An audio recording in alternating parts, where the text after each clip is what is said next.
we're excited because there's songs that we've been sitting on for almost over a year now, but also nervous because we've left our previous label and we've got new management and stuff, and there's kind of a bit of pressure on us, and the last one did so well, so we kind of want to match that or do better. So we always put a lot of pressure on ourselves, but we've got some of the best fans in the world, so we're quietly confident. We weren't a massive fan of the major label scene. We couldn't do all the things that we wanted to do personally, and sometimes they try and make us do things that we didn't want to do. So I think we found a great home at BMG.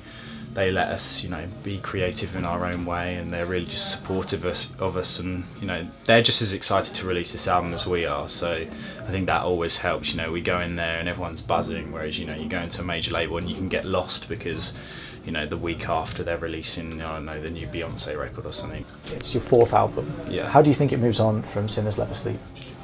I think it's actually quite a big step from Sinners to Cavalier Youth. I think we've done a lot of growing up because we did a hell of a lot of touring over that time, and we were in a weird place. We were we weren't happy with our label, we weren't happy with our management, whereas this almost seems like a fresh new start. Everyone's super positive, we're the 5 best of friends, and for the first time we've actually written an album that kind of resembles that. It's a very positive album, and it definitely represents the experience that we had recording it and writing it. Like, I had probably the best year of my life, and I think everyone else would probably say the same. So yeah, for once it's something that people can kind of put on and get positive about. So yeah, it's quite a lot different. And you did it in America again. Yeah. How was that compared to the last time you did it in America? Was it a different experience? Oh, it was completely different. We actually hated recording Sinners.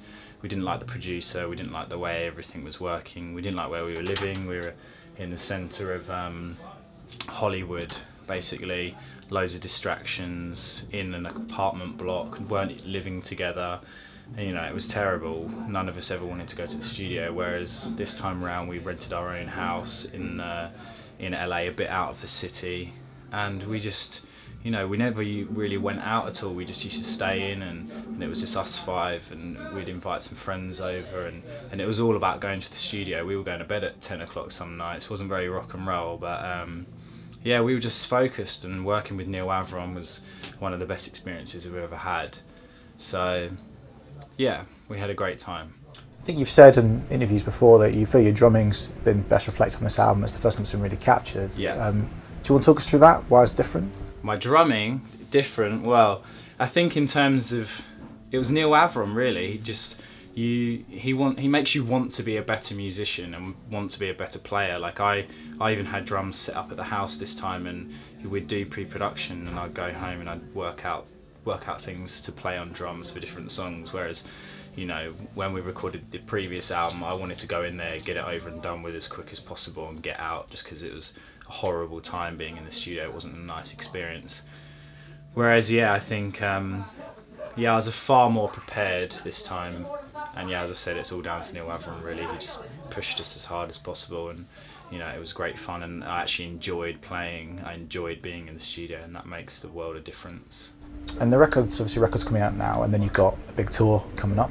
And then after that, what's the rest of 2014 got in store? Just lots more touring and festivals? Yeah, we want to do the festival season basically. We want to spend... We've actually missed out Europe on the previous album cycle due to our label basically. So this time we want to really focus on getting out there, doing the festivals, and then I can see us going back to America at some point as well, and maybe another European tour at the end of the year. And yeah, there's definitely talks about us going to arenas at some point as well. Whether that will happen this year or next year, or whether it happens at all, we're not sure. But I guess we've got to see the success of the album, and we'll know whether or not we can do it, because we wouldn't want to do a tour without completely selling it all out. That's always been our kind of motto. So we'll cross that bridge when we come to it, really.